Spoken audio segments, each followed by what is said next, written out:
Hello बच्चों, नमस्ते। Welcome to this amazing session. आज हम मॉडर्न फिजिक्स का अगला चैप्टर आपके सामने लेके आए हैं, जिसका नाम है दोस्तों एटम्स। यस, आज हम एटम्स करेंगे, एटॉमिक स्ट्रक्चर करेंगे। हम स्टार्टिंग करेंगे रदरफोर्ड मॉडल से, बेसिक एटम्स के मॉडल से, और फिर हम बोहर मॉडल में डिटेल में बात करेंगे और कुछ बोहर मॉडल पे वेरिएशंस कैसे बनते हैं वो भी सिखाएंगे। देखो बच्चों, मॉडर्न फिजिक्स, जैसा मैं हर बार आपको बोलते आया हूँ, सबसे ज़्यादा स्कोरिंग टॉपिक आपके लिए बन सकता है, लेकिन शर्त यह है कि आपके कैलकुलेशन अच्छे होने चाहिए, आपको हर कॉन्सेप्ट याद होना चाहिए, आपकी प्रॉब्लम सॉल्विंग बहुत होनी चाहिए। तो इजी है, स्कोरिंग है, बट हल्के में लेने वाला नहीं है।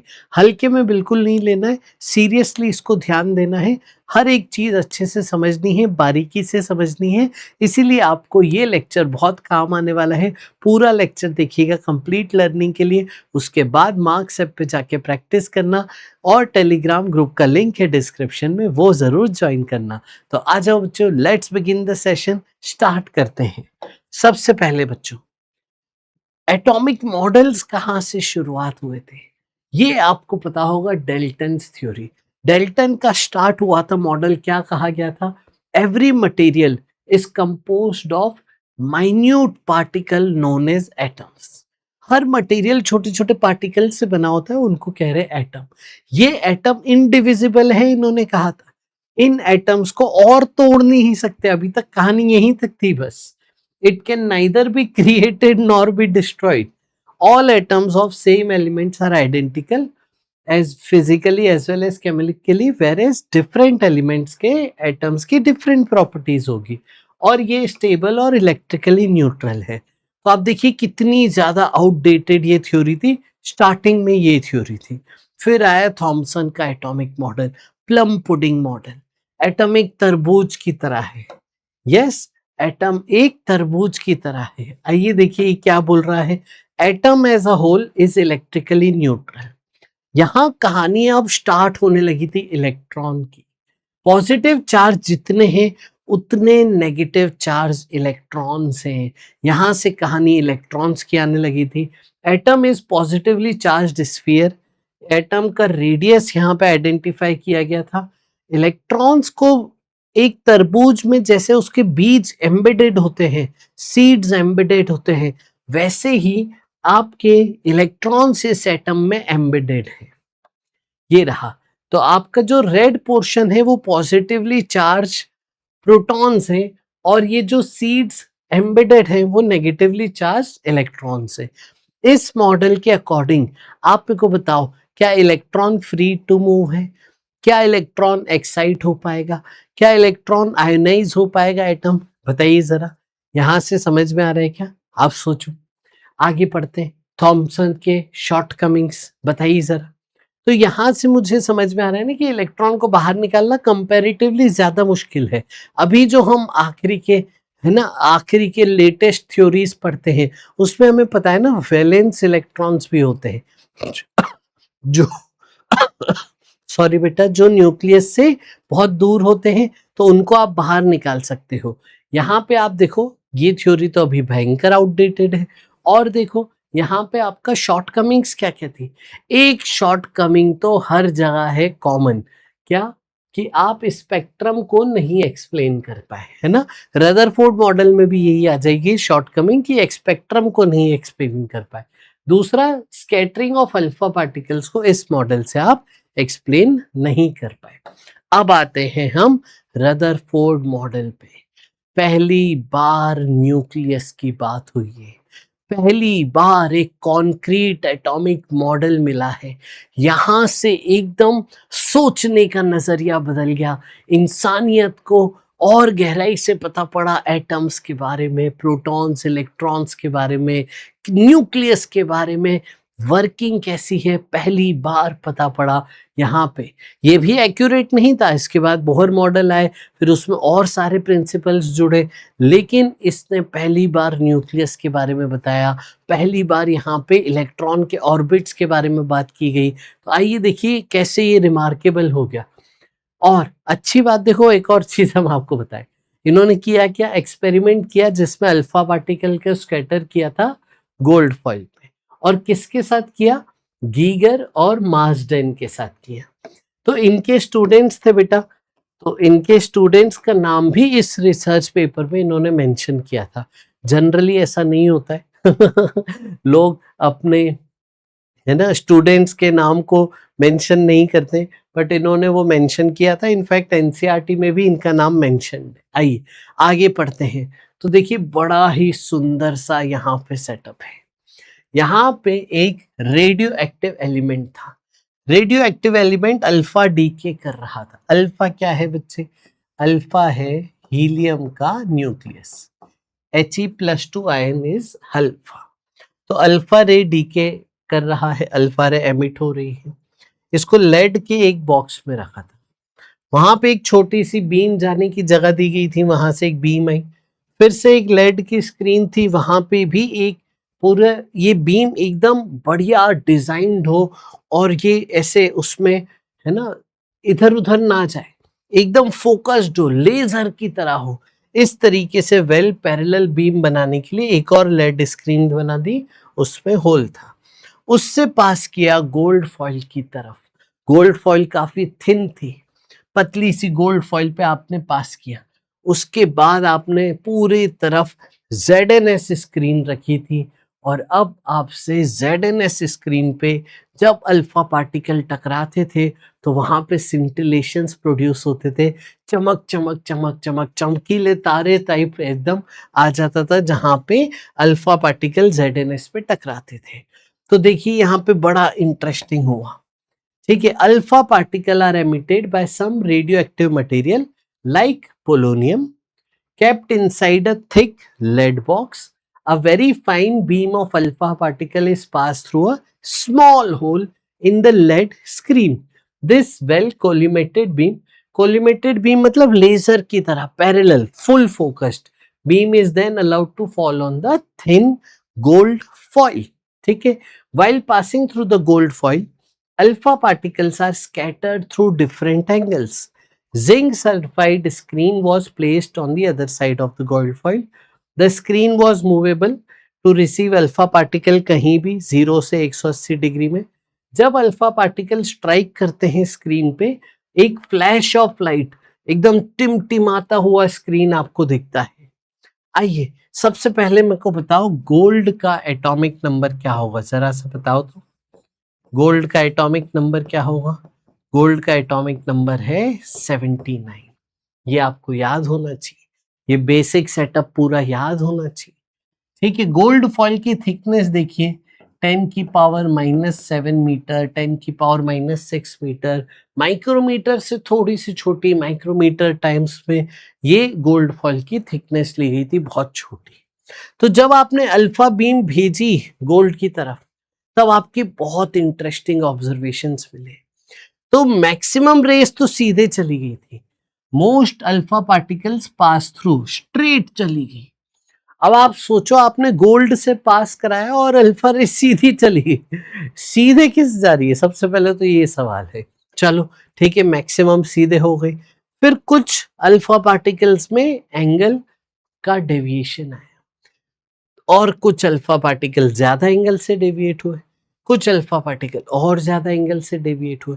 तो कितने अल्फा पार्टिकल कितने एंगल पे डेविएट हो रहे हैं, ये पता करने के लिए आपने ZNS स्क्रीन लगाई थी। ये याद होने चाहिए भैया, ठीक है। अगर आपको ZNS नाम नहीं याद है, ये पूछा जा सकता है, ठीक है, वेरी स्टैंडर्ड। इनफैक्ट आपके बोर्ड्स में भी ये चीजें बहुत स्टैंडर्ड है, आनी चाहिए। तो जिंक सल्फाइड स्क्रीन पे अल्फा टकराता है तो फ्लैश ऑफ लाइट क्रिएट होता है, तो आपको पता पड़ जाता है कि वो वहां पे चमक आई, मतलब वहां पे स्ट्राइक हुआ है। तो ऐसे पूरे पे आप यहाँ पे माइक्रोस्कोप से डिटेल में देख सकते थे कितने एंगल पे कितने अल्फा पार्टिकल्स डेविएट हुए हैं। समझ गए बेटा? चले आगे पक्का। अब आओ इनके ऑब्जर्वेशंस पे डिटेल में बातचीत हो जाए। Most of the alpha particles went straight, बिना किसी डेविएशन के मैक्सिमम अल्फा पार्टिकल सीधे निकल गए। इससे क्या पता पड़ा? इससे पता पड़ा कि एटम अंदर से खोखला है। यस, यहाँ पे एक बहुत बड़ा, यहाँ से आपने एक एनालिसिस निकाला, और वो आप सबने सुना होगा कि सोचो एटम अगर एक क्रिकेट ग्राउंड की साइज का है तो उसके सेंटर में क्रिकेट की बॉल रख दो, उस डायमेंशन में न्यूक्लियस है। मतलब आप देखो इतना बड़ा क्रिकेट ग्राउंड है, बस उसके सेंटर में जो बॉल रख दी आपने, उतनी ही जगह, वो बॉल में ही थोड़ा सा अंदर मटेरियल है, बाकी बॉल से लेके पूरी बाउंड्री तक खाली जगह है, खोखला है, हॉलो है। ये पूरा एटम की स्पेस हॉलो है, ये न्यूक्लियस। आइए ध्यान से समझिए। तो आपके मैक्सिमम अल्फा पार्टिकल सीधे चले गए बिना डेविएशन के, ठीक है। चलो, अब जो अल्फा पार्टिकल न्यूक्लियस के करीब थे, या फिर अभी तो न्यूक्लियस डिफाइन नहीं हुआ है, अभी तो हम ऑब्जर्वेशन देख रहे हैं, तो मैक्सिमम अल्फा सीधे निकल गए। इससे पता पड़ा कि बहुत सारी जगह खाली है एटम के अंदर। फिर हमने देखा कि ये दो अल्फा सीधे निकल गए, उसके बीच में जो अल्फा थे उनमें डेविएशन देखने को मिला, और जो एकदम इनके सेंटर में आके अल्फा आ रहा था उसमें बहुत इंटरेस्टिंग डेविएशन देखने को मिला। आइए देखिए डेविएशन कैसे देखने को मिला है। 1 in 8000 approx greater than 90 degree से डेविएट होते हैं। 1 in 20,000 अप्रॉक्स 180 डिग्री से डेविएट होता है। इसका मतलब क्या हुआ, जो एकदम सेंटर पे था वो यहां से 180 डिग्री डेविएट हुआ, जिस रास्ते से आया उसी रास्ते पे वापस चला गया, ठीक है। और जैसे जैसे आप दूर जा रहे हो, आप देखिए डेविएशन कैसे हो रहा है।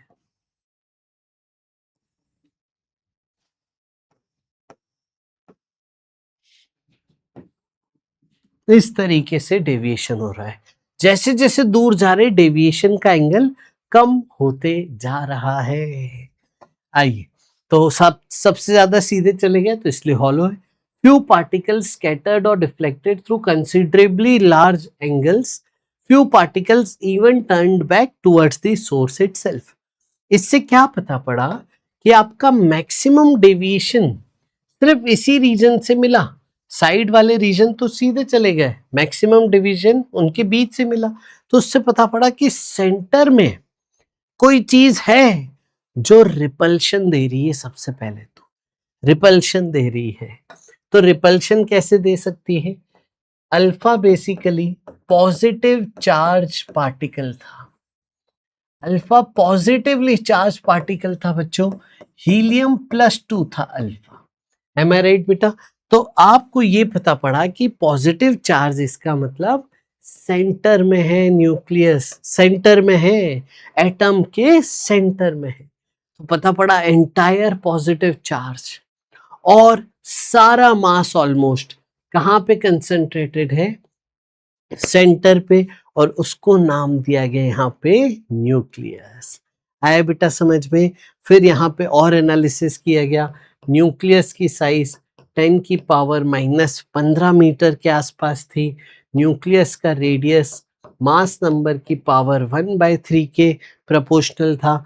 ये सब आपने यहाँ पे देखा। अब electrons could not deflect the path of alpha particle, इसका मतलब इलेक्ट्रॉन्स बहुत हल्के थे। जो मास ज्यादा होगा ना, जिसका मास ज्यादा होगा वही डिफ्लेक्शन क्रिएट करेगा। न्यूक्लियस का मास ज्यादा है, यही डिफ्लेक्शन क्रिएट कर रहा है। इलेक्ट्रॉन की अभी पोजीशन हम बाहर कर देंगे, और इलेक्ट्रॉन अल्फा का डिफ्लेक्शन ज्यादा नहीं कर रहा है, बिल्कुल ना के बराबर कर रहा है। समझ गए बेटा। अब देखो यहाँ पे हम कैसे डिफाइन कर रहे हैं चीजों को, आइए ध्यान से समझिएगा। आ जाओ, ये 3 हमारे पास फॉर्मूले हैं जिनकी बात करनी है। Distance of closest approach, impact parameter, scattering angle. आओ इस पे बात करते हैं। तो देखिए, इलेक्ट्रॉन की पोजीशनिंग भी यहाँ पे बता देते हैं। फिर ये ऐसे सोचा गया कि चलो अगर हम सूरज टाइप मॉडल कर रहे हैं, सोलर सिस्टम टाइप, तो इलेक्ट्रॉन फिर प्लेनेट जैसे सूरज के अबाउट घूमता है वैसे घूम रहा होगा। तो electron revolve around the nucleus in circular orbits, ये इन्होंने मिलके theory the. Rutherford proposed a new type of model. According to this model, the positive charge is inside, uniformly distributed, और डायमेंशन बहुत छोटे हैं, 10⁻⁻15, 10⁻⁻13। द सेंट्रल कोर को nucleus कहा गया और उसके आसपास इलेक्ट्रॉन है, और वो इलेक्ट्रॉन न्यूक्लियस के अबाउट इलेक्ट्रोस्टैटिक अट्रैक्शन के कारण सर्कुलर मोशन कर रहे हैं। पूरा एटम इलेक्ट्रिकली न्यूट्रल है और नंबर ऑफ पार्टिकल्स देखिए, n क्या है यहाँ पे, नंबर ऑफ अल्फा पार्टिकल्स जो थीटा एंगल पे स्कैटर कर गए। अब ये जो number of particle theta angle पे स्कैटर कर गए, उसका देखिए फॉर्मूला इतना बड़ा है, जिसमें thickness of gold foil b है, mv² kinetic energy of alpha b है, 4πε0 कूलम्स कांस्टेंट b है, सारी चीजें हैं, ठीक है। लेकिन यहाँ पे जो सबसे ज्यादा हमें ध्यान रखना है वो है n is inversely proportional to sine की पावर 4 थीटा बाय 2। यस, यहाँ पे n क्या है बेटा, n है नंबर ऑफ अल्फा पार्टिकल्स जो स्कैटर हुए एट एंगल थीटा, और थीटा क्या है, स्कैटरिंग वाला एंगल, और ये देखो थीटा बाय 2 है सबसे पहली चीज, और साइन की पावर 4 है। आइए तो इस पे एक सवाल कर ले, चलो जल्दी से देखो सवाल क्या है। अल्फा स्कैटरिंग एक्सपेरिमेंट में ऐसा ऑब्जर्व किया गया कि 10 डिग्री डेविएशन पे 1 मिलियन पर मिनट आपको पार्टिकल्स मिले, तो n1 प्रोपोर्शनल टू साइन की पावर 4 10 डिग्री बाई 2 यानी 5 डिग्री, और n1 कितना है, 1 मिलियन पर मिनट। अब क्या बोला है, नंबर ऑफ पार्टिकल्स बताओ सेम एक्सपेरिमेंट में, तो बाकी सब पैरामीटर सेम है, सिर्फ साइन की पावर 4 थीटा बाई 2 के इनवर्स रिश्ता है। 90 डिग्री पे कितना डेविएशन, तो n2 proportional to 1 upon sine की पावर 4 90 बाई 2 यानी 45 डिग्री। चलिए n1 देके n2 आपसे पूछ रहा है, डिवाइड कर दो बेटा, ठीक है, इनको डिवाइड कर दोगे तो आपको देखो एक्सप्रेशन क्या बनेगा, ये देखिए इस प्रकार से आपका यहाँ पे एक्सप्रेशन बनेगा।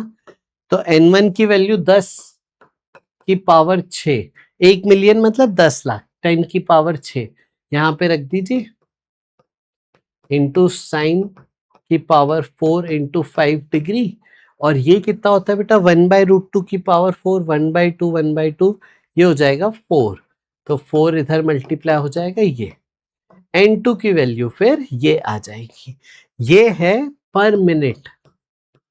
इतने अल्फा पार्टिकल आपको 90 डिग्री डेविएशन पे मिलेंगे पर मिनट।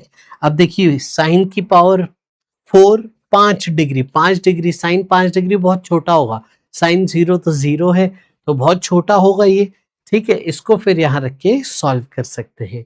और देखो साइन थीटा को आपको पता है थीटा लिख सकते थे, अगर यहाँ पे वो मानना है तो आप साइन 5 डिग्री को 5 मत लिख दीजिएगा पता पड़ा 5 लिख दिया, अरे साइन थीटा 1 से बड़ा तो हो ही नहीं सकता है, आप उसको रेडियन में करके लिखिएगा, 5 पाई बाई 180 ऐसे लिखिएगा, समझ गए, तो वो आप इसको सॉल्व करके निकाल सकते हैं। तो ये था सबसे पहले फॉर्मूला जो हमें ध्यान रखना है, बाकी सारे पैरामीटर्स काइनेटिक एनर्जी थिकनेस वगैरह सब सेम है, गोल्ड ही लिया है, तो n इनवर्सली प्रोपोर्शनल टू 1 की पावर 4 1 अपॉन साइन की पावर 4 थीटा बाई 2। अगला हम पढ़ेंगे इम्पैक्ट पैरामीटर। इम्पैक्ट पैरामीटर की बात ध्यान से सुनिए, इम्पैक्ट पैरामीटर का मतलब है बेटा कि न्यूक्लियस वाली जो लाइन है, न्यूक्लियस के सेंटर वाली जो लाइन है उससे परपेंडिकुलर डिस्टेंस कितना है, वो है आपका इम्पैक्ट पैरामीटर। इम्पैक्ट पैरामीटर बच्चे मतलब न्यूक्लियस के सेंटर वाली लाइन से कितना डिस्टेंस पे है अल्फा पार्टिकल, इम्पैक्ट पैरामीटर, ठीक है। तो perpendicular distance from nucleus central line, जैसे ये 1 2 3, ठीक है। अब देखो अल्फा 1 पार्टिकल का बी क्या है, फॉर अल्फा 1 बी क्या हो गया 0, है ना, इम्पैक्ट पैरामीटर कुछ डिस्टेंस है ही नहीं। फॉर अल्फा 2 बी थोड़ा सा बड़ा, और अल्फा 3 से भी देखो तो बी और बढ़ गया, तो अल्फा 3 का इम्पैक्ट पैरामीटर ज्यादा है, अल्फा 3 दूर है अल्फा 2 से। अब मेरे को बताओ डिफ्लेक्शन किस में ज्यादा होगा, जल्दी से बताओ तो जरा, डिफ्लेक्शन किस में ज्यादा होगा? तो यहाँ पे देखो ध्यान से, जो जितना दूर होगा उसका न्यूक्लियस पे रिपल्शन और कम होता जाएगा। न्यूक्लियस का रिपल्शन ज्यादा कब होगा? जब आप न्यूक्लियस के करीब हो। न्यूक्लियस से दूर हो तो रिपल्शन कम होगा। रिपल्शन क्यों? क्योंकि ये भी पॉजिटिव चार्ज है, ये भी positive charge, plus plus repel कर रहे होंगे। अब आप दूर जाओगे तो रिपल्शन कम हो जाएगा, डेविएशन कम हो जाएगा। इसलिए देखो दूर जाते जाते डेविएशन कम हो रहा है, जो ज्यादा करीब उसमें डेविएशन सबसे ज्यादा, जो एकदम सबसे एकदम सेंट्रल लाइन पे उसका डेविएशन 180 डिग्री, ठीक है, एकदम पलट खींच के आ गया वो। तो आपका डिफ्लेक्शन अल्फा 2 का ज्यादा होगा अल्फा 3 से। जिसका इम्पैक्ट पैरामीटर छोटा उसमें डिफ्लेक्शन ज्यादा। अब देखिए इम्पैक्ट पैरामीटर का फॉर्मूला, ये पूरा इम्पैक्ट पैरामीटर का फॉर्मूला है। इसमें फिर से देखिए के बेटा आपकी काइनेटिक एनर्जी है, कॉट थीटा बाई 2 में थीटा आपका एंगल ऑफ डेविएशन है। Impact parameter directly proportional to आ रहा है कॉट थीटा बाई 2 के, समझ गए? तो बी बढ़ाएंगे कॉट थीटा बढ़ेगा तो थीटा कम होगा, ठीक है, ये बात ध्यान रखना। अब आ जाओ, बी 0 है तो स्कैटरिंग एंगल 180 डिग्री देख ही लिया था हमने। बी इनफाइनाइट मतलब बहुत दूर चले गया तो स्कैटरिंग एंगल कुछ होगा ही नहीं। अब बात करते हैं very important, distance of closest approach से। तो डिस्टेंस ऑफ क्लोजेस्ट अप्रोच का मतलब क्या है समझना। ये न्यूक्लियस है, आपने अल्फा रे भेजी, एकदम सेंट्रल वाले पार्टिकल की बात कीजिए, तो अल्फा रे आपने भेजी, प्लस प्लस में यहाँ पे रिपल्शन हो रहा है, तो रिपल्शन से इसकी स्पीड कम होती जाएगी धीरे धीरे धीरे धीरे, और एक पॉइंट पे ये स्टॉप हो जाएगा। यस, एक पॉइंट पे ये स्टॉप हो जाएगा, उसके बाद रिपल्शन चालू है, फिर ये पीछे जाने लगेगा। तो आगे आया, रुका, फिर पीछे चला गया। अब जहां पे ये रुका है ना, उस जगह से न्यूक्लियस की दूरी को मैं कह दूं डी, ये डी है क्लोजेस्ट अप्रोच डिस्टेंस, मतलब कितना करीब पहुंच पाया वो न्यूक्लियस के, कितना करीब पहुंच पाया, कम से कम दूरी न्यूक्लियस से, वो है क्लोजेस्ट अप्रोच डिस्टेंस। अब देखो ये जरूरी क्यों था, अगर आपने क्लोजेस्ट डिस्टेंस अप्रोच निकाल लिया तो आपको पता है कि जो एटम का रेडियस है वो इससे छोटा होगा तो आपने इसके थ्रू आपने एटम और न्यूक्लियस के रेडियस के बारे में आइडेंटिफिकेशन किया, समझ गए? न्यूक्लियस का रेडियस इससे छोटा होगा, अगर ये अल्फा एटम के अंदर जाके रुकता है तो फिर आप न्यूक्लियस के रेडियस से देखो कि डी डिस्टेंस से छोटा होगा न्यूक्लियस का रेडियस, तो इससे न्यूक्लियस के रेडियस की रेंज आपको पता पड़ गई कि न्यूक्लियस का रेडियस कितना होना चाहिए। तो 10 की पावर -15 नंबर वहां से आ रहा होगा, ये वाली दूरी न्यूक्लियस के रेडियस की दूरी, वो आपको मिल जाएगी क्लोजेस्ट अप्रोच डिस्टेंस से, अंदाजा लगेगा उसका। अब यहाँ पे ये निकालेंगे कैसे? तो चलो मेरा एक सवाल है आपसे, यहाँ पे काइनेटिक एनर्जी तो थी बेटा उसके पास, वो काइनेटिक एनर्जी कहाँ चली गई जब वो रुका? वो कन्वर्ट हो गई इलेक्ट्रोस्टैटिक पोटेंशियल एनर्जी में। तो हम कर रहे हैं कंजर्वेशन ऑफ एनर्जी। दोनों पहले इनफाइनाइट दूरी पे थे तो इनिशियल पोटेंशियल एनर्जी 0 थी, फिर दोनों की आपने देखो फाइनली देखेंगे तो फाइनल पोटेंशियल एनर्जी, इलेक्ट्रोस्टैटिक्स का फॉर्मूला के Q1 Q2 upon distance D, ये इलेक्ट्रोस्टैटिक्स में पोटेंशियल एनर्जी का फॉर्मूला है। काइनेटिक एनर्जी फाइनल 0 हो गई, काइनेटिक एनर्जी इनिशियल आपको कुछ दी होगी, समझ गए? पक्का? चले सिखा दें क्या आपको कोई फॉर्मूले? आ जाओ, है ना, वैसे तो आप सबको याद होनी चाहिए। तो इलेक्ट्रोस्टैटिक फोर्स का फॉर्मूला होता है के Q1 Q2 upon are square, के को आप लिख देते हो 1/4 एप्सिलॉन नॉट, और पोटेंशियल एनर्जी को आप U भी लिखते हो, इसका फॉर्मूला है के Q1 Q2 बाय आर, समझ गए? अब यहाँ पे के की वैल्यू क्या है बेटा, जल्दी से बताओ। के की वैल्यू SI यूनिट में 9 × 10⁹, newton metre square upon coulomb square. समझ गए बेटा? तो ये बेसिक कहानी ध्यान होनी चाहिए। आइए, तो आपने क्या किया अभी, एनर्जी कंजर्वेशन किया कि इनिशियली काइनेटिक एनर्जी लेके आ रहा था, वो सारी कन्वर्ट हो गई इलेक्ट्रोस्टैटिक पोटेंशियल एनर्जी में। जब ये पूरा एनर्जी कन्वर्जन हो जाएगा तब वो रुकेगा, और तब जो डिस्टेंस होगा d वो होगा क्लोजेस्ट अप्रोच डिस्टेंस। तो क्लोजेस्ट अप्रोच डिस्टेंस का फॉर्मूला बन गया आपके पास KQ1 Q2 upon initial kinetic energy. ये बेटा आपको याद रखना है कंपल्सरी। तो K की वैल्यू मैंने बता दी आपको 1/4πε0 या फिर 9 इंटू 10⁻⁹। Q1 और Q2 कैसे लिखेंगे? अब देखिए यहां पे समझिए, अल्फा का जो चार्ज है वो Q1 है, तो Q1 हो गया +2e। अब देखिए न्यूक्लियस का जो चार्ज है, न्यूक्लियस में कितने प्रोटॉन मानते हैं हम, तो एटॉमिक नंबर के बराबर। तो जैसे गोल्ड का एटॉमिक नंबर क्या माना 79, तो उसमें 79 प्रोटॉन होंगे, तो उसके लिए चार्ज लिखोगे 79 इंटू ई। न्यूक्लियस का चार्ज एटॉमिक नंबर इंटू ई, और एटॉमिक नंबर कुछ और हो, गोल्ड की जगह कुछ और ले लिया जाए तो ZE ले लीजिएगा Q2 की जगह। Q1 आपका अल्फा का वो हो गया 2e। इसे रख के सॉल्व करके आंसर आ जाएगा। आइए एक दो सवाल करते हैं। ये रहा सवाल, आपको बोला है kinetic energy of alpha particle दी है 5 mega eV, find closest approach distance. तो आप बोलोगे काइनेटिक एनर्जी कन्वर्ट हो गई सारी पोटेंशियल एनर्जी में, तो d डिस्टेंस कितना आ गया मेरे पास, KQ1 Q2 upon kinetic energy. आजा वैल्यू रख दो, चार्ज 1 2 इंटू ई, Q2 79 इंटू ई। अब E की वैल्यू भी रखनी पड़ेगी आपको। E की वैल्यू कितनी है 1.6 इंटू 10⁻⁻90। समझ गए? कुछ इस तरीके से फिर आपका ये सेटअप बन रहा है। KQ1 Q2 divided by D distance. अच्छा D तो निकालना है, KQ1 Q2 divided by kinetic energy. Kinetic energy 5 mega eV, mega बोले तो 10⁶। अब ध्यान से देखना, ऊपर आपने सारे SI यूनिट लिखे हैं, तो नीचे भी SI यूनिट होना चाहिए। तो इलेक्ट्रॉन वोल्ट को जूल में कन्वर्ट करेंगे। ये रहा, इसी टर्म से तो मल्टीप्लाई करके कन्वर्ट करते हैं, और ये टर्म देखो एक कट गई, तो आपके पास बचा क्या क्या, 9 into 2 into 1.6 into 79 upon 5 into 10⁻। 9 में से 6 गया 3, -19 + 3 -16।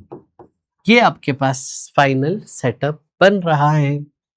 यस, मान लो ये नीचे हमने कर दिया, तो ये देखो 79 को 80 मान लूं क्या बेटा?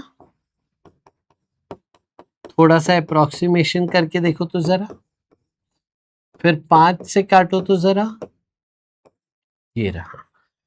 ठीक है, फिर ये देखो पूरा मल्टीप्लाई करो, कितना आ रहा है 256 और ये 18, है ना? अप्रोक्सीमेट अंदाजन आंसर देना और सिर्फ 10 की पावर देनी है। तो मैंने इसको क्या किया 20 मान लिया, तो 20 इंटू 256 अप्रोक्सीमेटली ये 5120 के आसपास है। यस, 5120। ठीक है बच्चों? यस, तो ये पूरा मल्टीप्लाई करके इतना आ रहा है इंटू 10⁻⁻16। एम आई राइट बच्चों? चेक करो तो एक बार जल्दी से चेक करिए। अपॉन 10 भी था एक, तो ये 10 कट गया। आई थिंक ये 512 इंटू 10⁻⁻16 आ गया। अब 2 0 इधर भेज दो, तो 5 इंटू 10⁻⁻14 ये है मीटर्स में।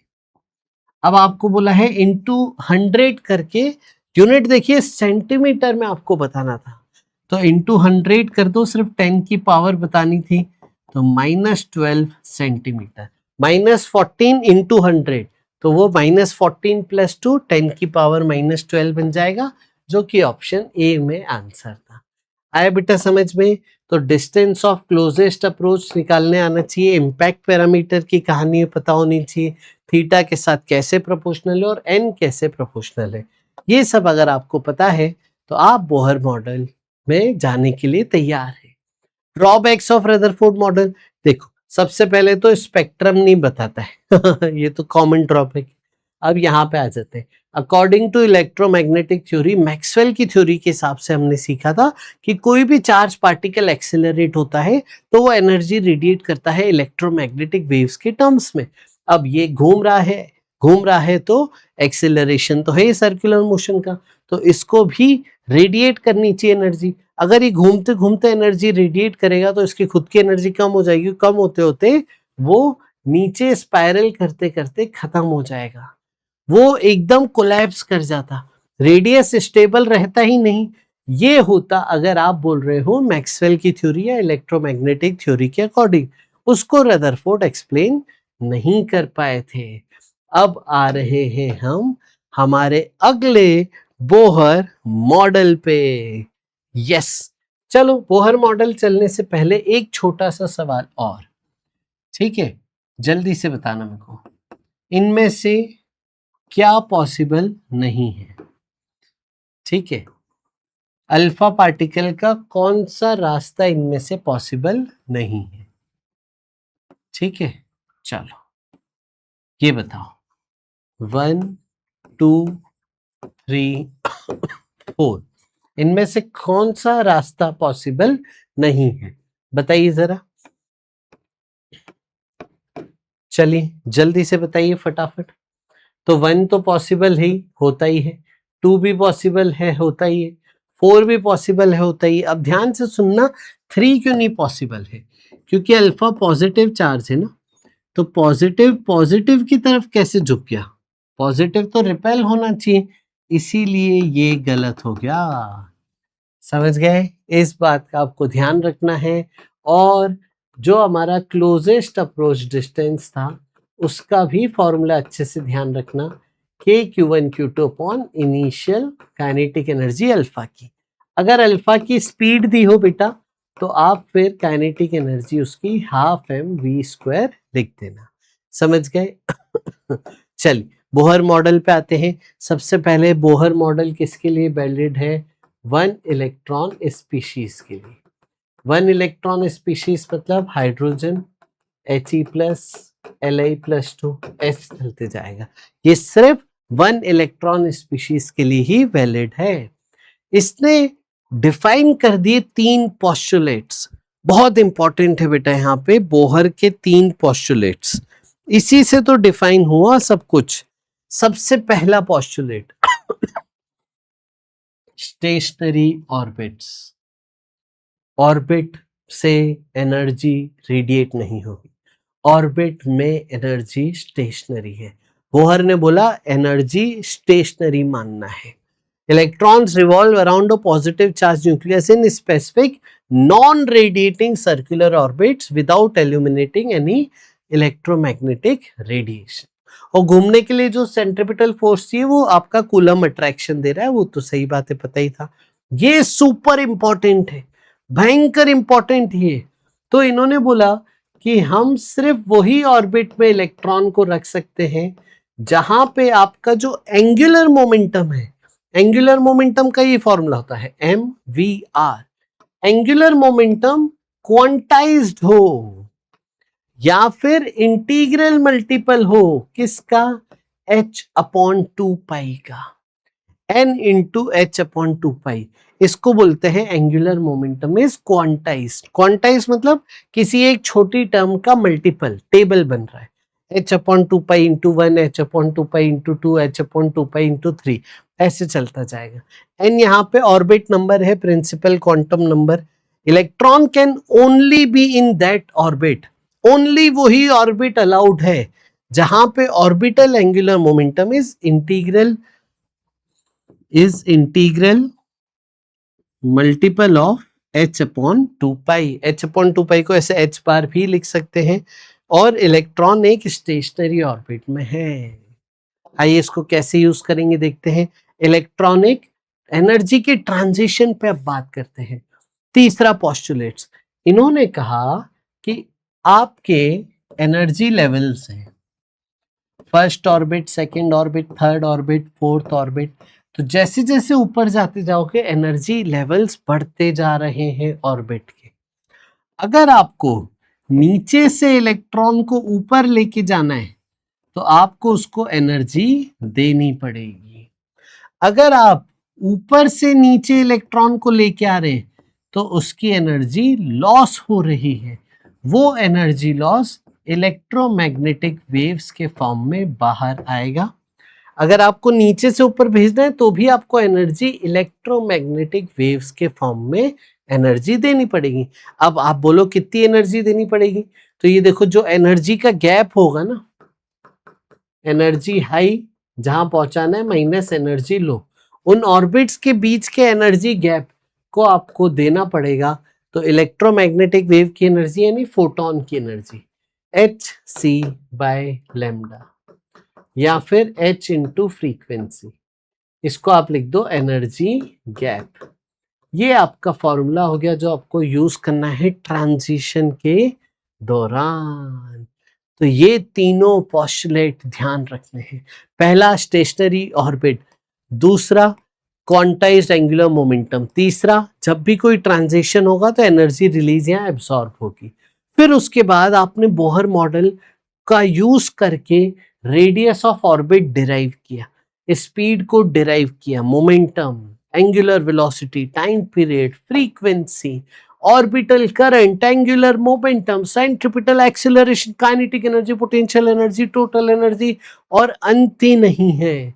आपने इतनी सारी चीजें डिराइव करनी है। और बेटा ये एग्जाम के पॉइंट ऑफ व्यू से बहुत इंपॉर्टेंट है ना, ध्यान से सुनना, मैं करता हूं आपके साथ डिराइव। आइए, इलेक्ट्रॉन को आप घुमा दीजिए, इसका चार्ज Q1 मान रहे हैं, इसका चार्ज Q2 मान रहे हैं। इलेक्ट्रॉन के चार्ज का मैग्नीट्यूड बताइए E। सेंटर पे जो न्यूक्लियस है उसका एटॉमिक नंबर अगर Z है तो उसके अंदर Z प्रोटॉन्स है, तो उसका न्यूक्लियस का चार्ज हो गया Z इंटू E। ये न्यूक्लियस का चार्ज हो गया। अब जो फोर्स लग रहा है सर्कुलर मोशन में घुमाने के लिए, वो फोर्स इलेक्ट्रोस्टैटिक अट्रैक्शन फोर्स है। इस इलेक्ट्रोस्टैटिक अट्रैक्शन फोर्स को आप mv²/r के बराबर करोगे। समझ गए बेटा? पक्का? चलें आगे, आओ। इलेक्ट्रोस्टैटिक अट्रैक्शन फोर्स का formula kq1 q2/r² equal to mv²/r। ठीक है, देखो एक r कट गया, ये r उधर भेज दो। mv²r इक्वल टू k को लिख दो 1/4πε0 q1 q2। q1 q2 की भी वैल्यू डाल दीजिए, तो देखो E इंटू ZE, ये हो जाएगा ZE²। ये वैल्यू आपको मिल गई mv² इंटू r की। अब इसके अलावा आपके पास बोहर का अगला पोस्टुलेट क्या था? mvr equal to nh/2π। Angular momentum is quantised. अब आप समझ गए कैसे डिराइव करेंगे, जरा बताओ। इन दोनों को डिवाइड कर दीजिए। देखो RHS में डिवाइड करके क्या मिलेगा? स्पीड। अब इसे डिवाइड कीजिए, ZE²/4πε0 डिवाइडेड बाय nh/2π। तो 2π कट गया, ZE²/2ε0 NH। स्पीड को देखिए कैसे लिख रहे हैं, ध्यान से देखिए। E²/2ε0h Z/n। E इलेक्ट्रॉन का चार्ज है जिसकी वैल्यू पता है, 2 की पता है, ε0 की पता है, प्लैंक्स कांस्टेंट की पता है। इन सब की वैल्यू रख के है ना, तो हमें स्पीड मिल जाती है बेटा। स्पीड का फॉर्मूला आ जाता है 2.18 इंटू 10⁶ Z/n। ये फॉर्मूला आपका आ जाता है। कैसे आया सर? देखो Z और N को अभी रहने दीजिए, बाकी टर्म की वैल्यू डाल दीजिए। बाकी तो कांस्टेंट है, उसकी वैल्यू डालिए, ये आ जाता है तो आप ध्यान रखिए यहाँ पे Z अलग अलग एटम्स का एटॉमिक नंबर है, N अलग अलग ऑर्बिट्स का ऑर्बिट नंबर है। तो किसी भी एटम के किसी भी ऑर्बिट की स्पीड इस फॉर्मूला से आप निकाल सकते हैं। अब अगर हमारे पास देखा जाए तो mvr इक्वल टू ये था, हम v की यहां से वैल्यू ले लेते हैं, e square upon 2 epsilon naught h z by n into m into r equal to nh by 2 pi. ठीक है, अब यहां से r निकालते हैं बच्चे, आ जाओ। ये देखो 2 से 2 कट गया, स्मॉल r कितना हो गया ये देखो n into n square h upon epsilon naught m z e square. Check करो तो बेटा ये क्या ये आपने सही निकाला है? चेक कीजिए जरा फटाफट से, सॉल्व करके रेडियस निकालिए क्या आ रहा है। यस बताइए। तो इसमें ना आप इसको देखो n स्क्वायर अलग ले लो और z अलग ले लो। अब देखो बचा क्या क्या अपने पास, h upon m e square. देखिए कहीं और कुछ बच तो नहीं रहा है। एप्सिलॉन नॉट कहाँ गया, वो भी तो आएगा इधर, यस एप्सिलॉन नॉट आ गया। और देखिए यहाँ पे पाई कहाँ गया, पाई भी तो आएगा, तो पाई भी लगा दीजिए यहाँ पे। यस हो गया पूरा। अब आई थिंक हो गया है, यस बेटा अब आई थिंक हो गया है। एप्सिलॉन नॉट और h एक ये भी था ना, तो h into h square, epsilon naught h square upon pi m e square into n square by z। इसमें देखिए ये सब फिर से कांस्टेंट है, इसकी वैल्यू डाल दीजिए तो अप्रोक्सीमेटली 0.529 इंटू 10 की power -10 angstrom n square by z। ये आपका रेडियस का वैल्यू आ गई। तो आप देखो आपको रेशो वाले सवाल बहुत पूछे जाते हैं बच्चों, रेशो वाले सवाल पूछे जाते हैं बहुत सारे। उसके लिए ये आपको प्रोपोर्शनैलिटीज याद होनी चाहिए। स्पीड के लिए z बाय n आया था, रेडियस के लिए n स्क्वायर बाय z आया था। अच्छा एक और प्रोपोर्शनैलिटी याद कर लो ना, मास वाली, मास। इसमें मास है कहीं, कहीं नहीं है, और इसमें मास है कहीं, हाँ है, इनवर्स प्रोपोर्शनल। यस तो आप याद रखना v इंडिपेंडेंट ऑफ मास, अभी काम आएगा आगे, ठीक है, और r inversely proportional to mass of electron है। ठीक है, अब ये सब काम आएगा आगे। चलो अब देखो चार्ट कहाँ गया सर, चार्ट पहले एक सवाल कर लेते फिर चार्ट पे जाते। Find ratio of second orbit of hydrogen. तो हाइड्रोजन के लिए Z1 है, ऑर्बिट 2 लीजिए। Ratio of first orbit of helium, इसके लिए Z2 है, ऑर्बिट आप 1 लीजिए। ऐसे बेसिक सवाल कितने आ सकते हैं बताओ, है ना। आपसे कितने अलग अलग एटम्स के रेशियो पूछे जा सकते हैं, रेडियस और आपको बस स्पीड के रेशियो पूछे जा सकते हैं। यहाँ पे देखिए रेडियस का आपसे पूछा है, तो n स्क्वायर बाय z ये रहा, तो n स्क्वायर कीजिए बाय z, ये हाइड्रोजन का प्रोपोर्शनैलिटी आ गई रेडियस की। यहां पे आ जाते हीलियम पे,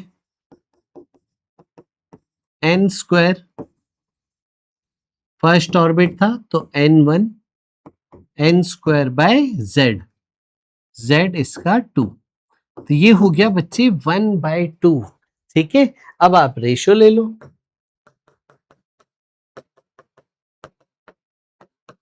ये रेशियो आपको मिलेगा 8:1। आया बेटा समझ में। देखो तो ऐसे ही सिर्फ R और V ही थोड़ी ना होंगे, आप देखो रेडियस स्पीड ही थोड़ी ना है, momentum, angular velocity, time period, frequency, current, angular momentum, centripetal acceleration और एनर्जीज, इन सब के बारे में आपसे पूछा जा सकता है, इन सब की प्रोपोर्शनैलिटीज आपसे पूछी जा सकती हैं। और कमाल की बात क्या है, मास वाली प्रोपोर्शनैलिटी तो आपको कभी याद ही नहीं है, आज अच्छे से नहीं पढ़ोगे तो ये कभी कर ही नहीं पाओगे, इसलिए पूरा ध्यान से अटेंटिव रह के एक एक बात सुनिए मेरी। आइए चलिए, तो अब आपको मैं आगे के फॉर्मूला सिखा देता हूं। पहले सबसे पहले देखिए, आइए एनर्जी की बात की जाए, बहुत इंपॉर्टेंट है एनर्जी, देखिए सबसे इंपॉर्टेंट एनर्जी। तो आइए एनर्जी की वर्किंग करते हैं। आ जाओ बेटा, एनर्जी की वर्किंग करते हैं। अब ध्यान से सुनिए, काइनेटिक एनर्जी क्या है sir, half m v square. Speed क्या आई थी बेटा हमारे पास, e square upon epsilon not h z by n into 2। Check करो तो एक बार, स्पीड यही आई थी क्या हमारे पास, e square upon 2 epsilon not h z by n, e square upon 2 epsilon not h z by n, ये यहां पे रख दो।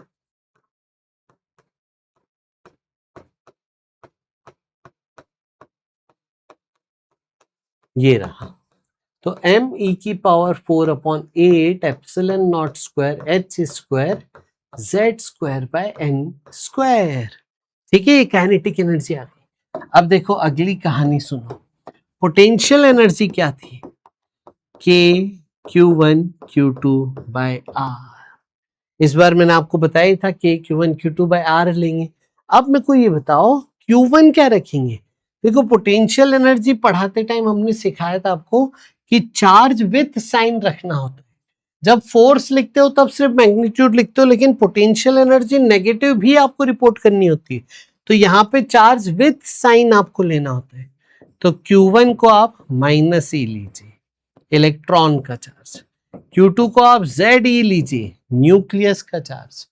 K को आप 1/4 पाई एप्सिलॉन नॉट लिखिए, और R का फॉर्मूला तो अभी आपने निकाला, ठीक है, R की वैल्यू आपने अभी निकाली, ये रही। तो R की ये वाली value epsilon not h square upon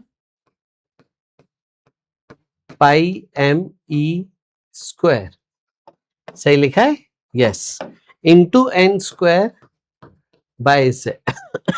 ये सारी वैल्यू रखी तो बड़ी कमाल की आपको पोटेंशियल एनर्जी मिलती है। देखो पोटेंशियल एनर्जी आपको मिलेगी एम ई की power 4 z square by n square upon 8 epsilon naught square h square minus sine के साथ। देखो तो एक बार जल्दी से क्या मिलेगा आपको, थोड़ी सी एक बार वर्किंग करो तो फटाफट से जल्दी से बताओ, थोड़ी सी वर्किंग करो, यही मिलेगा क्या, एक 2 का फैक्टर और आ रहा है, ठीक है, ये हो जाएगा आपका 4। अब सही है, ठीक है, यस, अब सही है। अब आप दोनों को जोड़ो, total energy potential plus kinetic. देखिए पूरा एक्सप्रेशन तो सेम है, बस ये 1/8 और ये -1/4 है, जल्दी से जोड़िए तो ये आ जाएगा -1/8,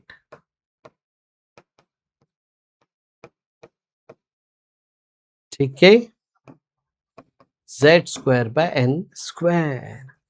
अब इससे तीनों से आप देखो रिलेशन, पोटेंशियल एनर्जी और टोटल एनर्जी का रिलेशन देखो, काइनेटिक एनर्जी और टोटल एनर्जी का रिलेशन देखो, तो आपको रिलेशन मिलता है टोटल एनर्जी जो है नेगेटिव ऑफ काइनेटिक एनर्जी और पोटेंशियल एनर्जी बाय 2 होगी।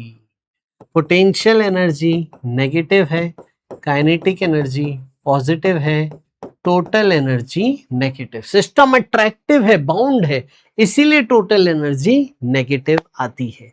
हमारी डेफिनेशन वैसे होती है। यस, चले और एनर्जी पे आगे बात करते हैं। देखो बच्चों, हम कूलम्स कांस्टेंट के टर्म में देखो कैसे लिख सकते हैं। पोटेंशियल एनर्जी का फॉर्मूला हमने ऐसे लिखा था, एम आई राइट। अब मैंने आपको बताया था कि पोटेंशियल एनर्जी में चार्ज विथ साइन रखना होता है, तो इसलिए इलेक्ट्रॉन का चार्ज आप -E रखिए, और न्यूक्लियस का चार्ज बेटा एटॉमिक नंबर Z है, अगर एटॉमिक नंबर बेटा Z है, इसका मतलब न्यूक्लियस में Z प्रोटॉन्स है।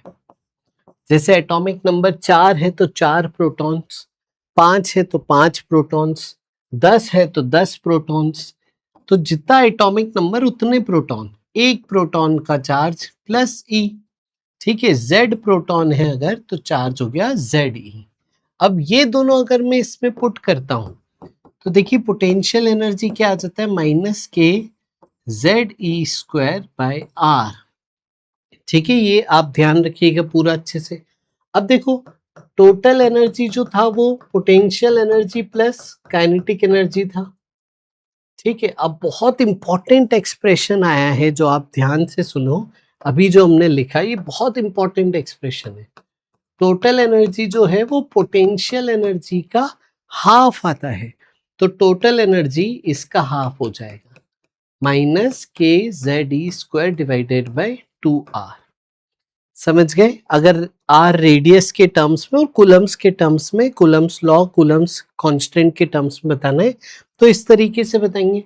और साथ ही साथ total energy negative of kinetic energy है। इसका मतलब इसका नेगेटिव करोगे तो काइनेटिक एनर्जी आ जाएगी पॉजिटिव में के ZE²/2R। ठीक है बच्चे, तो ये ध्यान रखना है, फॉर्मूले पूरे अच्छे से याद होने चाहिए। ठीक है, और ये वाली टर्म डिराइव करते आनी चाहिए। स्कूल में डेरिवेशन भी आता है और कई बार आपको हाइपोथेटिकल मॉडल दे देते हैं जहां पे ये डेरिवेशन काम आता है, जो हम आज भी सीख रहे होंगे। चले बच्चे, अब देखो और इसमें थोड़े से वेरिएशन कर लेते हैं। जो टोटल एनर्जी का आपका फॉर्मूला है ना, जो ये पूरा एक्सप्रेशन आया, कहाँ गया, ये रहा, ये पूरा एक्सप्रेशन आया ना, इसमें इस टर्म को हम देखो क्या लिख सकते हैं, इस टर्म को हम लिख सकते हैं RH(C). यस बेटा, RH(C) की वैल्यू होती है 13.6 इलेक्ट्रॉन वोल्ट्स पे। R है बेटा आपका रेडबर्ग्स कांस्टेंट, H आपका प्लैंक्स कांस्टेंट है, C आपकी स्पीड ऑफ लाइट है, R रेडबर्ग्स कांस्टेंट है। समझ गए बेटा? तो ये आपकी वैल्यू आपको ध्यान रखनी है। RHC की वैल्यू 13.6 eV, यानी जब आप इस पूरे एक्सप्रेशन को सॉल्व करोगे, ठीक है, यहाँ पे एप्सिलॉन नॉट भी था, यस, एप्सिलॉन नॉट स्क्वायर था, करेक्ट। जब आप इस पूरे एक्सप्रेशन को सॉल्व करोगे ना, मास of electron, charge of electron 8, epsilon not 8.85 into 10⁻12, H 6.6 into 10⁻34, ये सारी वैल्यू रख के आप सॉल्व करते हो तो फिर आप इलेक्ट्रॉन वोल्ट में एनर्जी की वैल्यू ये पाते हो। समझ गए? अब इसी को देखो उसमें रख दें तो टोटल एनर्जी आ रहा है -13.6 Z²/n² इलेक्ट्रॉन वोल्ट्स में। आई बेटा बात समझ में? तो अभी तक देखो वैल्यू वाली कितनी टर्म्स आ गई हमारे पास।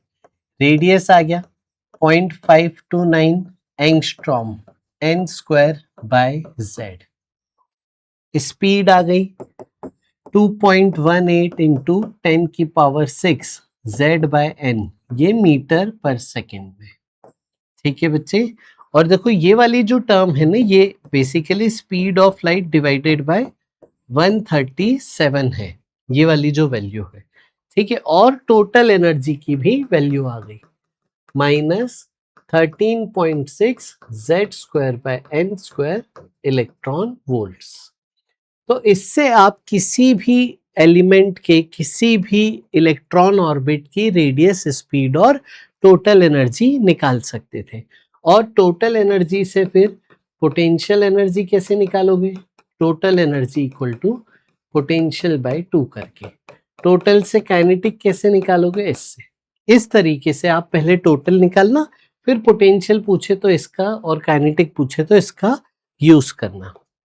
जैसे मान लो आपको बोल दिया जाए लिथियम +2 के सेकेंड ऑर्बिट का रेडियस, स्पीड, एनर्जी बताइए। तो लिथियम +2 मतलब Z क्या है, Z हो गया 3, N क्या है 2, तो Z3N2 रखेंगे तब जाके आपको उसका रेडियस, उसका स्पीड और उसकी टोटल एनर्जी बेटा आपको मिल जाएगी। तो बहुत केयरफुल रहना, बहुत इंपॉर्टेंट है फॉर्मूले। आइए अब टोटल एनर्जी में सबसे पहले हाइड्रोजन की बात कर लेते हैं। ठीक है, एनर्जी की वैल्यू हाइड्रोजन की पक्की याद होनी चाहिए, एकदम रटी हुई होनी चाहिए।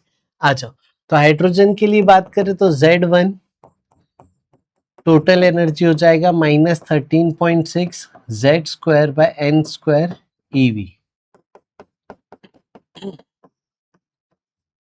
ये देखिए, ये आपका टोटल एनर्जी बनेगा।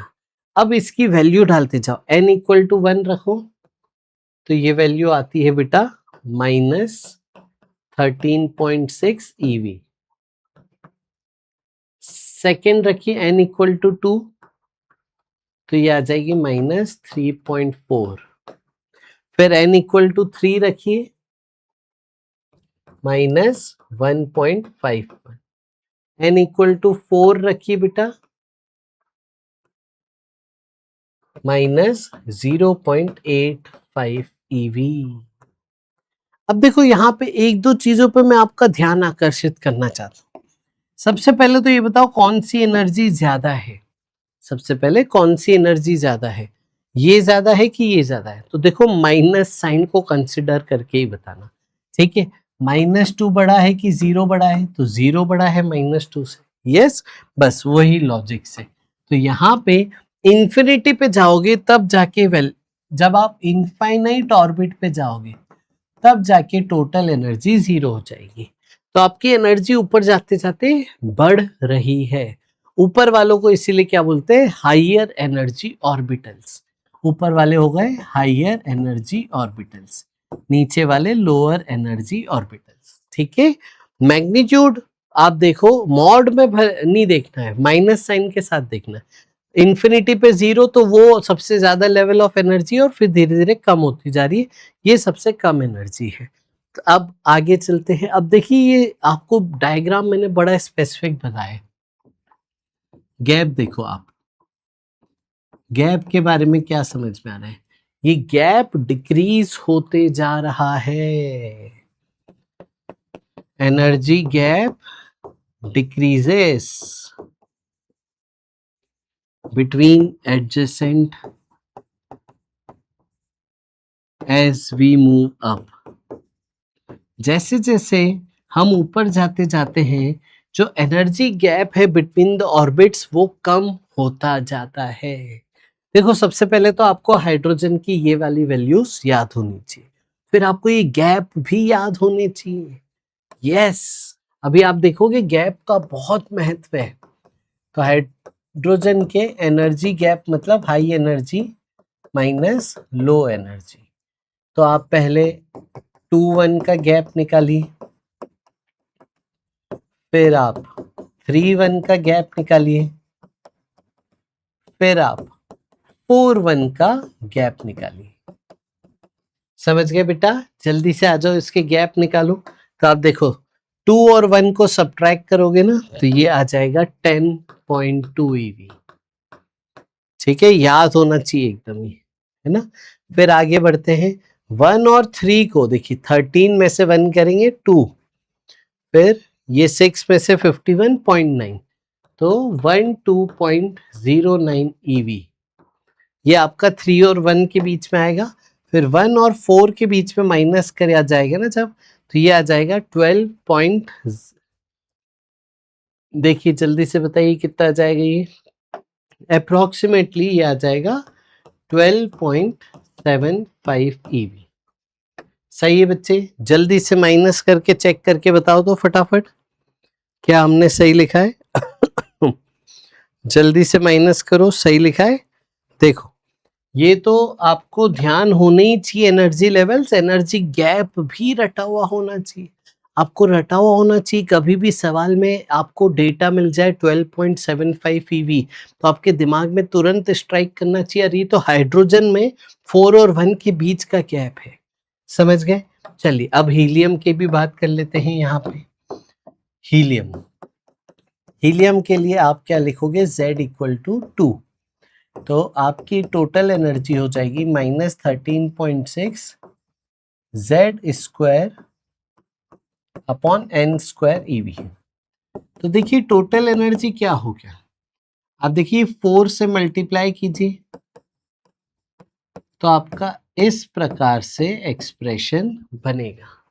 ठीक है, तो अब देखो जल्दी से करो फटाफट। हीलियम के लिए -54.4, फिर सेकंड का बताओ -13.6, थर्ड का बताओ -6.04, फोर्थ का बताओ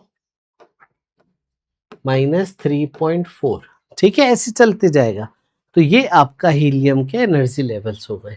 अब चलो एनर्जी गैप बताओ हीलियम का, 2 और 1 के बीच का गैप, 3 और 1 के बीच का गैप, 4 और 1 के बीच का गैप। जल्दी से बताओ। देखो 1 और 4 के बीच का गैप देखो 54.4 माइनस 3.4, तो 4 और 1 के बीच का गैप हो गया 51 ईवी। समझ गए बेटा? अब जल्दी से करो ये वाला गैप बताओ, ये क्या आ रहा है? 40.8 ईवी में। ठीक है, चलो अब जल्दी से थर्ड के साथ बताओ, है ना कितना आ जाएगा? ये आ रहा है 48, तो 48.36 ईवी। ये 3 और 1 के बीच का सब्ट्रैक्ट करके एनर्जी लेवल्स गैप आ गया। तो ये बिल्कुल अच्छे से ध्यान रखेंगे, है ना। चलो आगे चलते हैं। अब देखिए, तो ये बात थी एनर्जी की। ट्रांजिशन हम अगले लेक्चर में करेंगे, आज हमने बस एनर्जी का फॉर्मूला देखा। यहाँ पे देखिए सिर्फ एनर्जी भी तो नहीं, आपसे और भी तो पूछ सकते हैं। Momentum, angular velocity, time period, frequency, orbital current, angular momentum, centripetal acceleration, energy तो हमने कर ही लिया। तो आ जाओ इन सब की अब थोड़ी सी बातचीत हो जाए। ठीक है, डिफरेंट वेरिएबल्स जिसकी अब बात कर रहे हैं हम, आप ये एनर्जी लेवल्स जरूर याद रखिएगा। जैसे मैं आपको होम ये अभी सवाल दे देता हूं। Time period of third orbit of He plus और T2 है time period of second orbit of Li plus 2। इन दोनों का रेशियो बताना। चलो एक इलेक्ट्रॉन है जो third orbit of helium plus में है, एक इलेक्ट्रॉन है जो second orbit of lithium plus 2 में, इनका रेशियो क्या होगा? तो ऐसे रेशियो वाले सवाल बहुत आते, किसी भी क्वांटिटी में आ सकते। तो आपको ऐसे सवाल कैसे करने समझना। सबसे पहले n और z के साथ प्रोपोर्शनैलिटी आपको देखनी होती है। देखो यहाँ पे क्या चेंज किया, यहाँ पे ऑर्बिट नंबर चेंज किया है, यहाँ पे एटॉमिक नंबर चेंज किया है। तो आपको बस यहाँ पे z और n के साथ प्रोपोर्शनैलिटी देखनी है। r n square by z के प्रोपोर्शनल है, स्पीड z बाय n के प्रोपोर्शनल है। अब बताओ मेरे को यहाँ पे टाइम पीरियड का फॉर्मूला क्या होगा इनके टर्म्स में? 2 pi r by v, distance upon speed. अब आप प्रोपोर्शनैलिटी निकालिए, 2 पाई तो कांस्टेंट है, r की जगह रख दीजिए, स्पीड की जगह रख दीजिए। तो देखिए सॉल्व करके आ जाएगा n cube by z square. तो इसी सवाल में T1 क्या हुआ? n क्यूब यानी 3 का cube divided by z square यानी 2 का स्क्वायर। T2 क्या हुआ? n क्यूब यानी 2 का cube divided by z square यानी z स्क्वायर। यस, ठीक है। चलो तो एक बार फिर से T2 क्या हो जाएगा? n क्यूब सेकेंड का cube divided by z square यानी 3 का स्क्वायर। ठीक है, अब रेशियो ले ले, T1 बाई T2 क्या आ गया? ये रहा आपका रेशो, ये रेशो आपको मिल गया, समझ गए। 27 इंटू 9 कर दीजिए, ये आपका यहाँ पे रेशो बन गया। आई बेटा बात समझ में। तो ऐसे अलग अलग सवाल आ सकते। अब यहां से आप क्या सीखे कि टाइम पीरियड जो है वो प्रोपोर्शनल टू है n cube by z square के। फ्रीक्वेंसी क्या होती है sir, 1 upon time period. Omega क्या होता है sir, 2 pi by time period. तो ओमेगा और फ्रीक्वेंसी के अगर आपको n और z के साथ यहाँ पे बताना हो रिश्ता या फिर प्रोपोर्शनलिटी, तो बस टाइम का जो प्रोपोर्शन है उसका उल्टा, ये रहा। Omega angular velocity, angular frequency का भी यही रहा, करेक्ट, समझ गए। चल अब आगे चलते हैं। नेक्स्ट अब बात करते हैं करंट की। अगर इलेक्ट्रॉन सर्किट में घूम रहा है तो मैं मान सकता हूं कि करंट इसके अपोजिट डायरेक्शन में इस तरीके से घूम रहा था। तो करंट को आप लिखोगे चार्ज अपॉन टाइम। अब अगर यूनिफॉर्म सर्कुलर मोशन है तो मैं मान सकता हूं कि एक चार्ज एक टाइम पीरियड में पूरा चक्कर कवर कर रहा है, तो ये Q अपॉन टाइम पीरियड लिखूंगा। चार्ज हमने इलेक्ट्रॉन का लिख दिया और यहाँ पे टाइम पीरियड आपका ऑर्बिट का आ गया, ठीक है। ऑर्बिट की प्रोपोर्शनलिटी आपको पता है कितनी है, n cube by z square. तो इससे देखिए करंट, चार्ज तो कांस्टेंट है, करंट की प्रोपोर्शनलिटी आ गई Z square bye n cube. देखिए जो फ्रीक्वेंसी की प्रोपोर्शनलिटी है वही करंट की प्रोपोर्शनलिटी आ गई। अब अगर कोई आपसे पूछे कि मैग्नेटिक फील्ड एट सेंटर बताओ, अगर कोई आपसे पूछे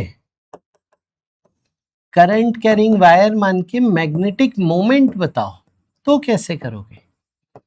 मैग्नेटिक मोमेंट का फॉर्मूला होता है I इंटू एरिया, और मैग्नेटिक फील्ड एट सेंटर का फॉर्मूला होता है mu not I by 2 into r. Yes, तो अब देखो करंट का प्रोपोर्शनलिटी क्या है, z square upon n cube, z square upon n cube. R की proportionality n square by z, तो ये हो गया जेड क्यूब बाय एन की पावर 5। ये मैग्नेटिक फील्ड की प्रोपोर्शनलिटी आ गई। यहाँ पे मैग्नेटिक मोमेंट के लिए अब क्या करोगे, करंट क्या था, ये रहा, ठीक है। तो ये किसके प्रोपोर्शनल, देखो चार्ज तो कांस्टेंट है, पाई कांस्टेंट है, आर स्क्वायर, आर अपना था एन स्क्वायर बाय जेड का square divided by time period. Time period कहां से आया था, टाइम पीरियड अभी निकाला था हमने बेटा, कहां गया, ये रहा, n cube by z square. That's it बच्चों। तो ये प्रोपोर्शनल टू आ गया एन। मैग्नेटिक मोमेंट सिर्फ एन के प्रोपोर्शनल है, जेड पे प्रोपोर्शनल ही नहीं है। इसी हिसाब से एंगुलर मोमेंटम की भी बात की जाए तो एंगुलर मोमेंटम का एक फॉर्मूला mvr है, एक फॉर्मूला nh अपॉन 2 पाई है। इस फॉर्मूले से देखो तो सिर्फ n के डायरेक्टली प्रोपोर्शनल है, z के ये प्रोपोर्शनल ही नहीं है। आई बात समझ में। चलें आगे, और कोई जल्दी से बताओ, डाउट है तो बताओ इनमें से। इन सब के फॉर्मूले निकालते आने चाहिए, आपको जरूरी नहीं है रटा हुआ रहे प्रोपोर्शनलिटी, वो उस टाइम पे निकालते आनी चाहिए, ठीक है। देखो मोमेंटम ये हमने निकाल लिया सब, और यहाँ भी हमने निकाल लिया, एक्सेलरेशन बचा है बस। इसको स्पीड का स्क्वायर अपॉन आर कर दीजिए, एन स्क्वायर बाय जेड का square divided by z by n है सर, ये जेड बाय एन का square divided by n square by z, उससे ए सेंटीमीटर की देखो यहाँ पे प्रोपोर्शनलिटी आ जाएगी, समझ गए। अब आप यहाँ पे 1:2r:3r पे आप first orbit, second orbit, third orbit, fourth orbit पे आप यहाँ पे निकाल सकते हैं, आपका रेशियो निकाल सकते हैं। आया बेटा समझ में। तो इसी तरीके से आपको किसी भी चीज का पूछा जा सकता है, बहुत केयरफुल रहना है, पहले से प्रैक्टिस करके जानिए तभी एग्जाम में सही होगा। ये तो आप इसमें रहना ही मत कि मैं कम प्रैक्टिस करूंगा तो भी एग्जाम में सही हो जाएगा, नहीं, प्रैक्टिस तो इस चैप्टर में आपको भरपूर करनी पड़ेगी। अगला सवाल, how many times does electron goes round the first Bohr orbit in 1 second? 1 second में कितने राउंड लगाए? अरे यही तो फ्रीक्वेंसी है। Number of oscillations in 1 second, number of circles in 1 second, यही तो फ्रीक्वेंसी है। आंसर है इसका 1 अपॉन टाइम पीरियड। सही है बेटा। चलो अब टाइम पीरियड क्या है? 2 पाई आर, फर्स्ट ऑर्बिट का आर अपॉन वी।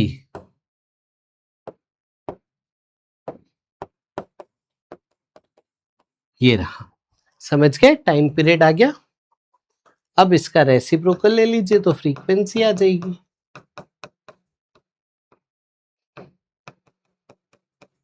इसको 5-3 कर दीजिए एंगस्ट्रॉम। ठीक है, चलो ये एंगस्ट्रॉम को ऊपर भेज दो, 10 की पावर 16 हो जाएगा। ये हो गया 2.18 अपॉन 2 पाई इंटू 0.53। आप ये दोनों के पॉइंट हटा सकते हैं, तो 218 अपॉन 2 पाई इंटू 53 इंटू 10 की पावर 16। इसको सॉल्व कर लीजिए बेटा, आंसर आ जाएगा। कर लोगे सॉल्व? जल्दी से बताओ। यस, डेफिनेटली सॉल्व कर लेना। ठीक है बच्चों, चले आगे। कम ऑन गाइस, फटाफट फटाफट बताओ। यस, चलो let's move ahead, let's go, come on, let's go. और ये सॉल्व करके अप्रोक्सीमेटली आंसर देखो मेरे पास जो लिखा है 6.62 इंटू 10 की पावर 15, इतनी फ्रीक्वेंसी यहाँ पे आपकी बनेगी। ठीक है, यानी इतने ऑसिलेशंस 1 सेकेंड में ये कंप्लीट करेगा। आया बेटा समझ में? चलो आगे चले, फटाफट कुछ सवाल करते हैं। What is angular momentum of electron where total energy is this? अब देखो मेरे को याद है ना टोटल एनर्जी, तो मेरे को याद है टोटल एनर्जी, तो मैं तुरंत ये तो कब होती है? सेकेंड ऑर्बिट में। मतलब मेरे से सेकेंड ऑर्बिट का एंगुलर मोमेंटम पूछ रहा है, वो होता है एन एच बाई 2 पाई। तो ये हो गया H upon pi. That's it बच्चों। चलो आगे चलते हैं फटाफट से, है ना। ये देखिए क्या है, time period of revolution of electron is this. Time period दिया है। What is the frequency of revolution of the electron in first excited state? अब फर्स्ट एक्साइटेड स्टेट का मतलब क्या होता है बताओ? ग्राउंड स्टेट होती है n=1, उससे ऊपर वाली स्टेट होती है n=2, उसको कहते हैं फर्स्ट एक्साइटेड स्टेट। ये होती है फर्स्ट एक्साइटेड स्टेट n=2। समझ गए बच्चे? चल अब बताइए कैसे करेंगे। तो टाइम पीरियड की प्रोपोर्शनलिटी आई थी बेटा हमारे पास, उसी को यूज करेंगे सर। टाइम पीरियड की प्रोपोर्शनलिटी देखो हमने निकाली थी, वो थी n³ by z square. Same proportionality use करिए और आप यहां टाइम निकाल लेंगे, n³ बाय z स्क्वायर। समझ गए? Time period of revolution of electron in ground state ये रहा आपका। फ्रीक्वेंसी ऑफ रिवॉल्यूशन बताना है फर्स्ट एक्साइटेड स्टेट में। तो आप यहाँ पे बताइए टाइम पीरियड पे क्या असर पड़ेगा?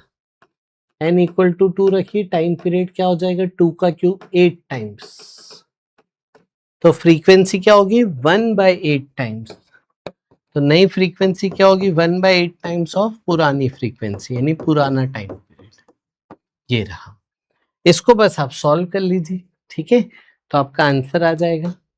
इसको बस आप अच्छे से सॉल्व कर लीजिएगा तो आपका आंसर आ जाएगा। आंसर मेरे पास ऑप्शन बी लिखा हुआ है।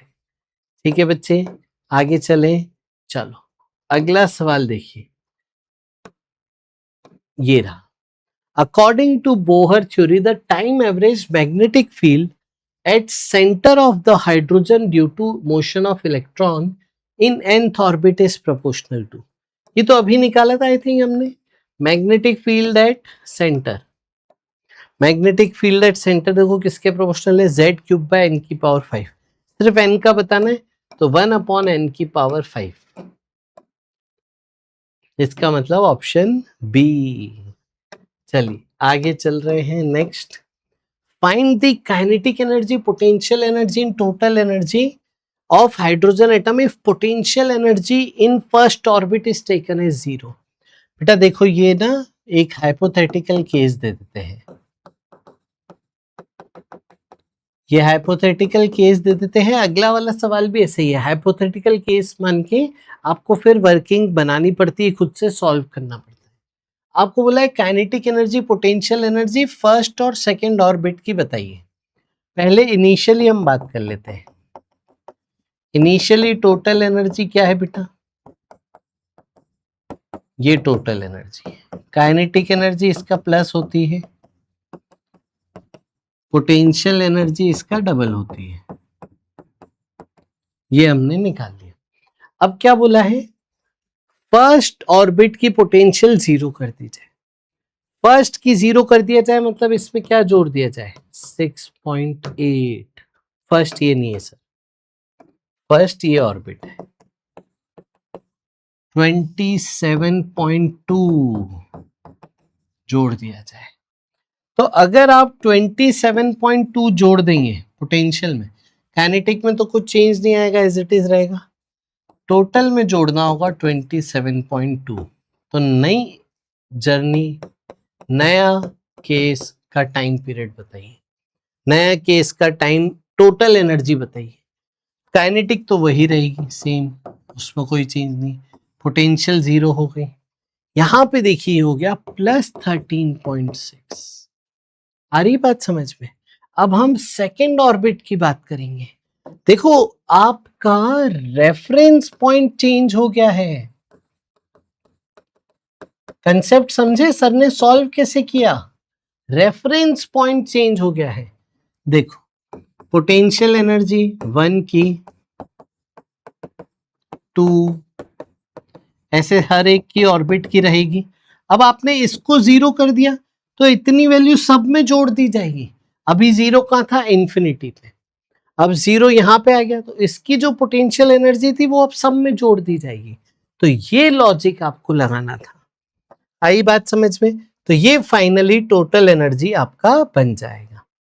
क्लियर, काइनेटिक में कोई चेंज नहीं, पोटेंशियल 0 और फिर इन दोनों को जोड़ के टोटल आ जाएगी। चलिए सेकेंड ऑर्बिट की बात करते हैं। सेकेंड ऑर्बिट में पहले क्या था, टोटल काइनेटिक पोटेंशियल। पहले क्या था सेकेंड ऑर्बिट, ये था। इसमें क्या बोला है आपने, फर्स्ट ऑर्बिट का 0 करना है, मतलब ये वाला टर्म इसमें जोड़ना होगा। तो नई पोटेंशियल एनर्जी क्या आ गई सॉल्व करिए देखिए, 20.6 चेक करिए, 27.2 माइनस 6.8 4, 20.4, ये बेटा आ रहा है 20.4। ठीक है, चलो काइनेटिक में कोई चेंज नहीं और टोटल इन दोनों का जोड़िए फिर से, ये हो गया 23.8 EV। ये टोटल एनर्जी आपकी नहीं बनेगी। तो इस तरीके से हर एक की लेवल की चेंज हो जाएगी। ये देखिए फिर से एक हाइपोथेटिकल सवाल, पोटेंशियल एनर्जी आपको दी है AR²। पोटेंशियल एनर्जी का नया फंक्शन है, ठीक है, यानी फोर्स भी बदल जाएगा, क्योंकि फोर्स और पोटेंशियल एनर्जी का ये रिश्ता होता है। तो फोर्स देखो क्या आ जाएगा, इसको डिफरेंशिएट करोगे तो -2AR। माइनस तो बस डायरेक्शन बता रहा होता है। तो आपका जब इलेक्ट्रॉन ऑर्बिट में घूम रहा था तो नीचे की तरफ जो फोर्स था वो अब आपको ये लेना पड़ेगा। तो F = mv²/r, सेंट्रीपिटल जो हमने किया था वो बस हम इसके बराबर कर देंगे तो हमारा आंसर आ जाएगा। इसे देखिए उधर भेज दीजिए, ये आपकी स्पीड का फंक्शन बन गया। अब क्या पूछ रहा है यहाँ पे बताइए, find radius of nth orbit. Radius of nth orbit आपको बताना है। तो mvr = NH/2 पाई। इसमें स्पीड देखो यहां से ले लो, स्पीड यहां से लेके यहां पे रख दो,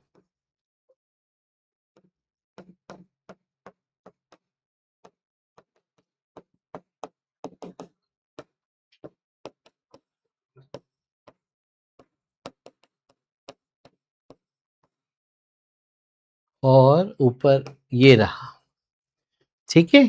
और R जब निकालना है तो इसके ऊपर एक और होल रूट लगा दीजिए। ये आपका फाइनली आंसर बन जा रहा है। आया समझ में बेटा? पक्का? चलें आगे। आप इसे स्क्वायर करके R की पावर 4 भी निकाल सकते थे, थोड़ा सिंप्लीफाई हो जाएगा, रूट के रूट अंदर डराना नहीं होगा, है ना। इसको स्क्वायर करके भी आप डेफिनेटली यहाँ पे लिख सकते थे। अब देखिए आगे चलते हैं। तो ये हमने अभी सवाल जवाब किए, और हमने एक बोहर मॉडल पे कैसे कैसे सवाल आ सकते हैं वो सब का आपको एक ग्लिम्स दिया है। आई बात समझ में?